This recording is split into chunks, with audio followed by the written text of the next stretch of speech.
We have head coach Geno Auriemma, Moriah, Jefferson, and Morgan Tuck. At this time, we're going to take questions for the student athletes only, please. We'll open it up right here in the front.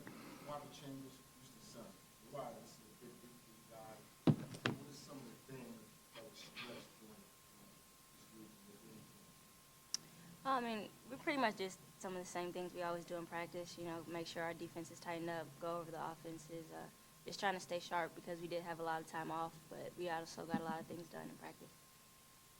John.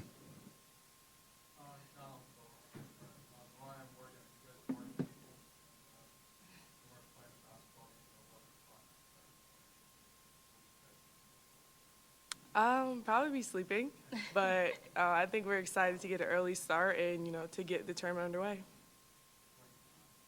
Same thing. Well, I'll probably be awake, but just laying in bed. But, I mean, anytime there's a game, you got to be ready, so we'll be up and ready to go.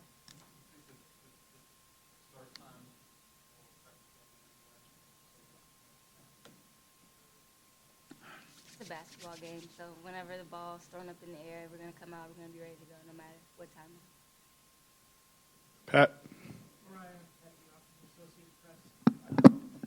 Have you, Thanks.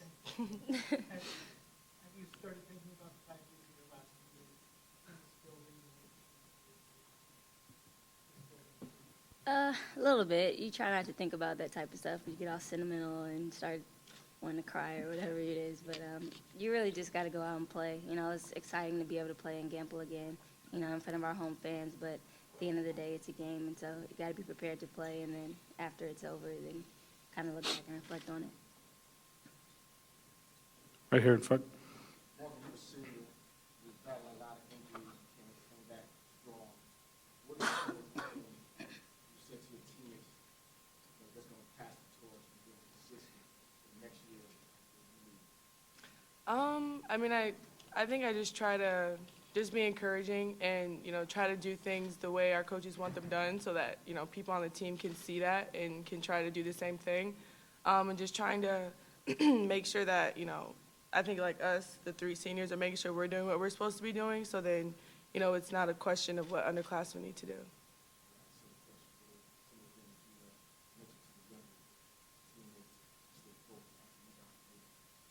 Pretty much same thing Tuck said. Really, it's just leading by example. I think here it kind of goes unsaid, but what you need to be doing. But just when you're on the floor, making sure you're always intense, making sure you're giving 100% every play. Pat.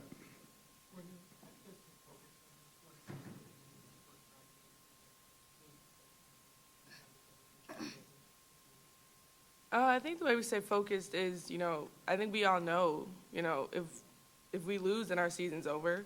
So we know it's a 16 seed, but I think that we just look at it as, a step towards our ultimate goal, and we have to do well in this step, otherwise we won't have a chance to get that goal.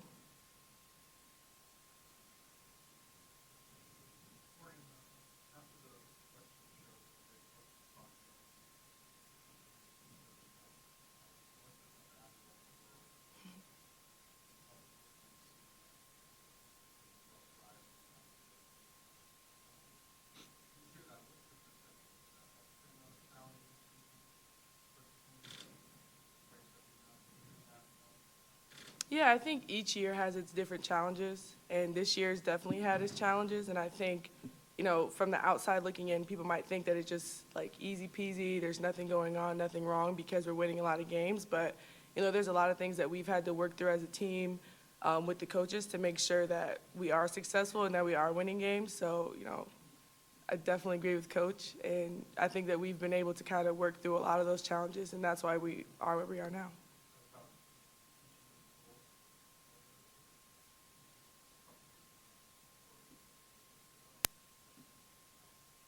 I think just making sure that everyone's on the same page and that, we're all, I guess just on the same page of knowing what we need to be doing, people knowing what we need from them and what's going to help the team be the best team possible.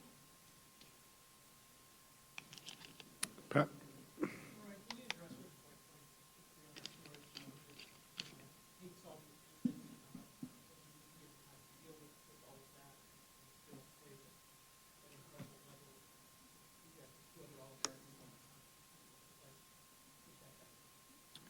It's good for me and Tug. We don't have to worry about all the media attention all the time. We get to just kind of relax. But she handles the pressure well. You know, everybody's expecting her to play at such a high level, and she comes out, you know, every night ready to play. So we're just lucky to have her on our team.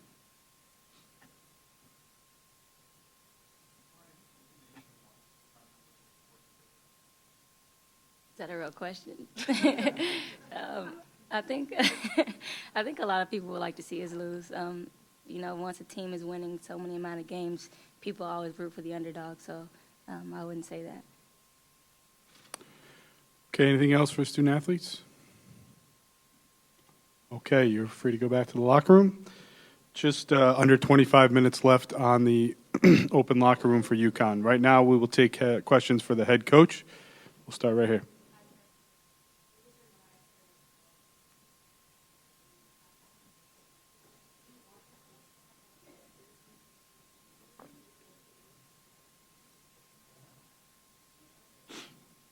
Well,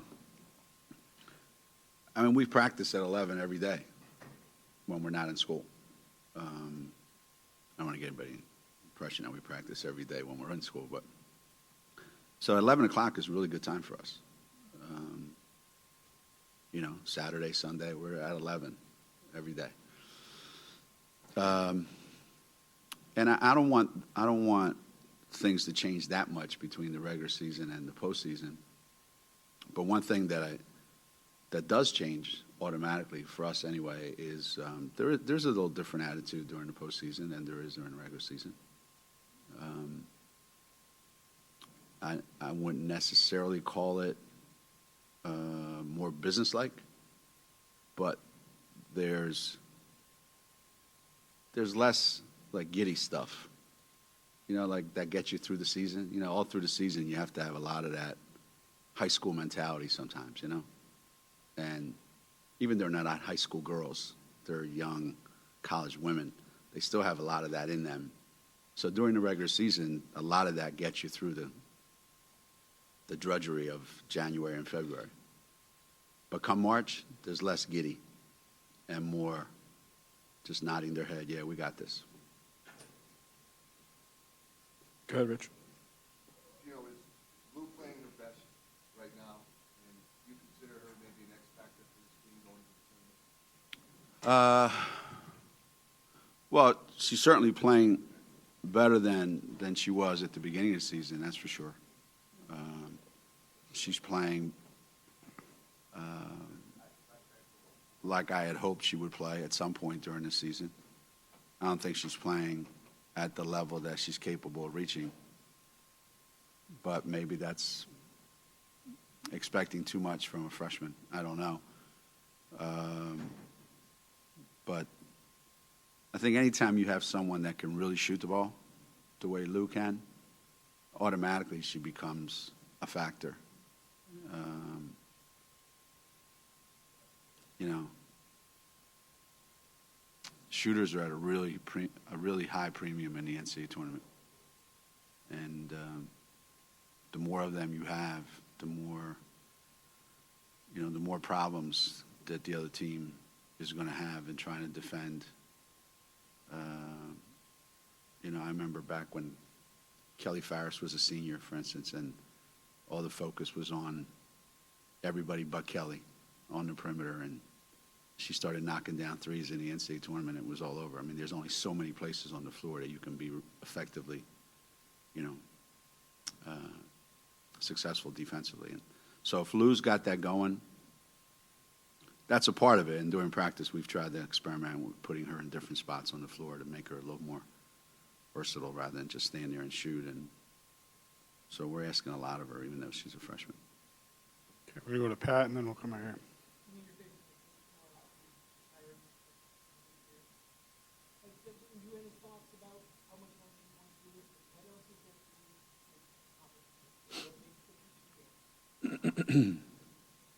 You know what I did think about?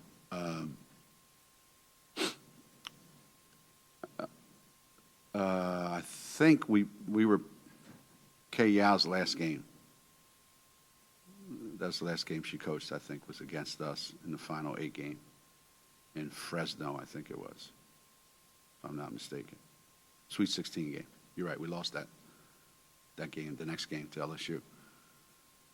And I remember Joe Champy in the NCAA tournament. He had coached at Auburn for 100 years, and that was his last game.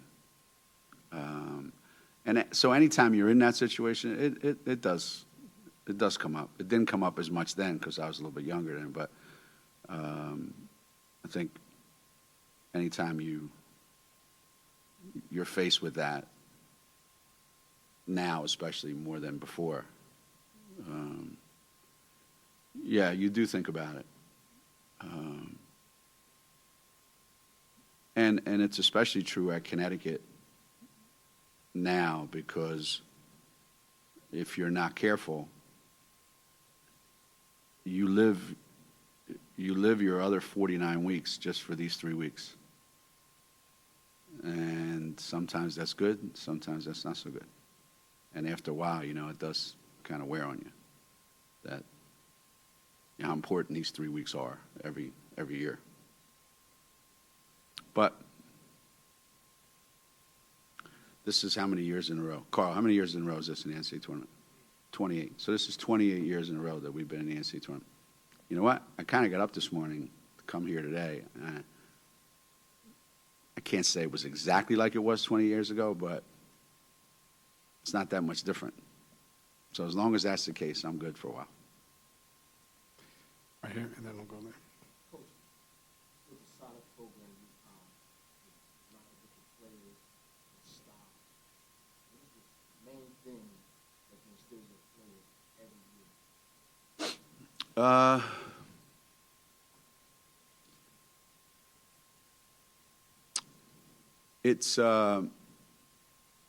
It's changed. It's evolved over the years a little bit. Early on, it was, we just want to play a little better than our talent. Back then, we want to try to play better than our talent. And so that required a little bit of an edge.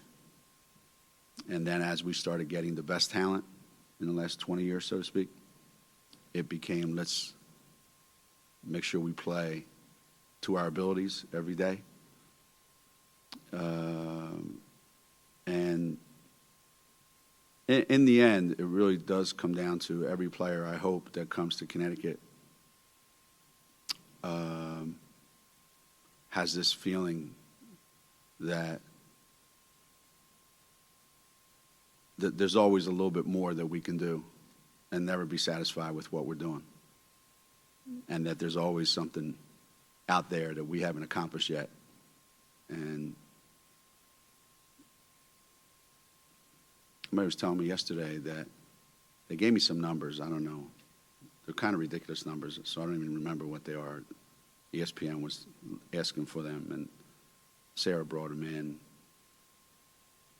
But I think it was 1988. Every kid that we recruited since 1988 has been to at least one Final Four. So when they get here, there's a feeling of this is what the expectation level is, and I'm not going to be the one that's, as a player, I'm not going to be the one that's going to change that. So the higher the expectations, I think, the harder you work to meet those expectations. All right, we're going to go right here. Before that, though, 15 minutes left on the open locker room. So we'll go here and then in the back. Must be a lot of Democrats in here. I've been up here a long time, and no one's asked me about Stewie. This is definitely not the Republican convention in here. Oh, yeah, no, actually, I'm happy.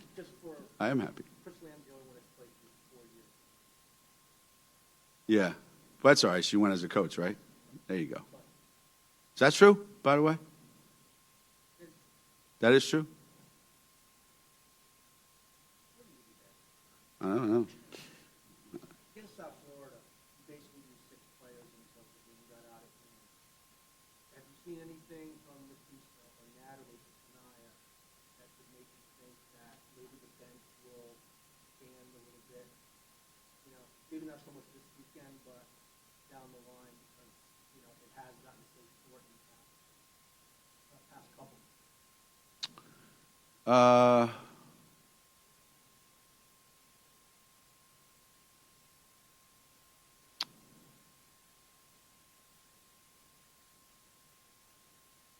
Generally speaking, when the NCAA tournament comes around, your rotation gets a little bit shorter. That's every year. If you're playing 10 players during the regular season, you're going to play 8 during the NCAA tournament. And if you're playing 8 a lot in the NCAA tournament, it's probably going to go down a little bit for the tournament, I should say.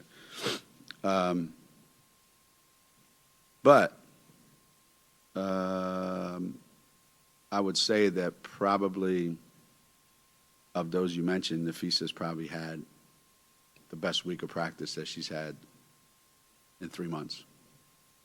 So that answers your question. In the back.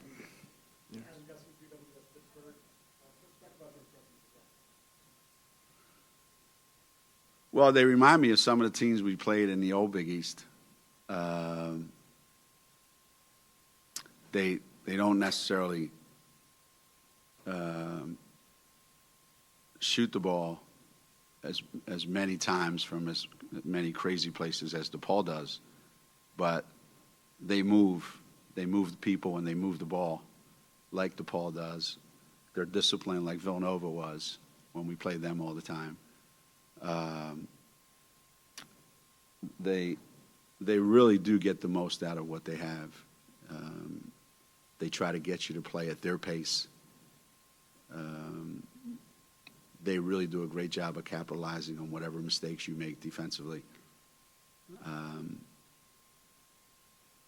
And I'm always amazed when I'm in this situation because I remember going to the NCAA tournament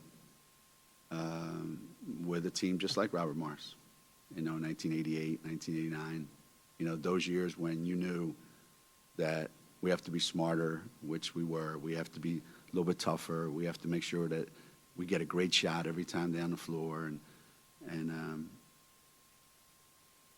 that's how they play.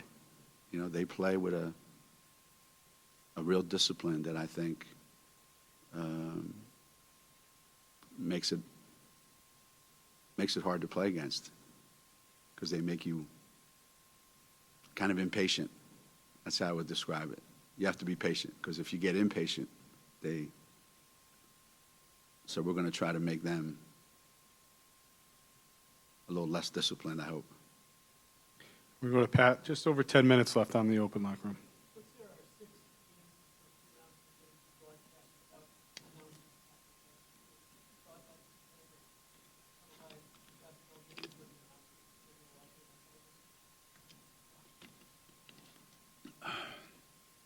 You guys do that all the time. So do we. We sit there and watch a game and comment on it. It's hard, I think, if you're not right there and you're a part of it. But it happened a lot during the season as well, obviously. I don't know. I think I don't imagine that it's happening on the men's side at all in the NCAA tournament. So it's a little disconcerting, but I still remember a time when you couldn't get any of the games on television except the maybe the semifinals or the finals or the regionals. So the first time we were ever on national television was the regional final in Philadelphia against Clemson in 1991. So we've come a long way, but as usual, not far enough and not quick enough, and we got a lot further to go. Okay, we got John, then Rich, then possibly time for one more.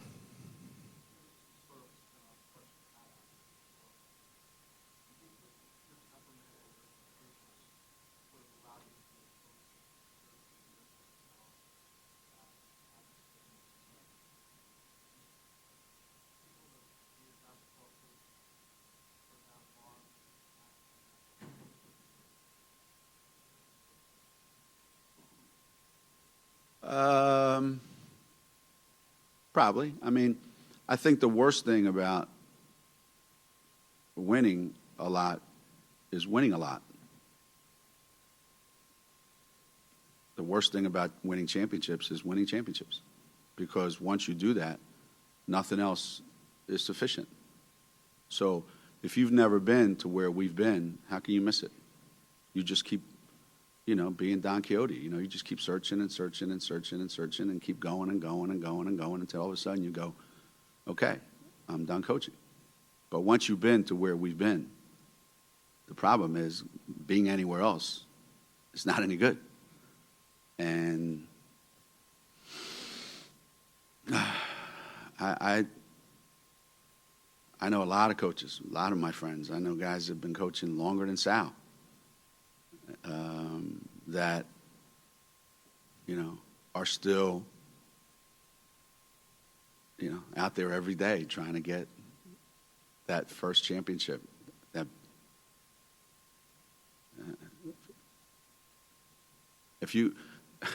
This is the world that most people live in, okay? This is the world that Sal lives in. This is the world that most people live in. We live in a fantasy world here at UConn. We've created a fantasy world. There's original Disneyland in California, there's Disney World in Florida, and then there's UConn World. They're fantasy places. They're not real world. So when I talked to Bruno the other day before the tournament, I said, hey, how you like your bracket? He ripped off all the teams he's going to have to play. He goes, we got this team, this team, this team, then we got Baylor and then you, or then we got somebody and then you. He had it all lined up, who he was going to play in the national championship game. That's the world that most people live in. And we live in a fantasy world. So, yeah, I could live in that world very, very easily if I had never lived in this one. Rich. Kia said that she's been a different player since the second half of that South Florida game in the regular season. Have you noticed a similar change from here over the last couple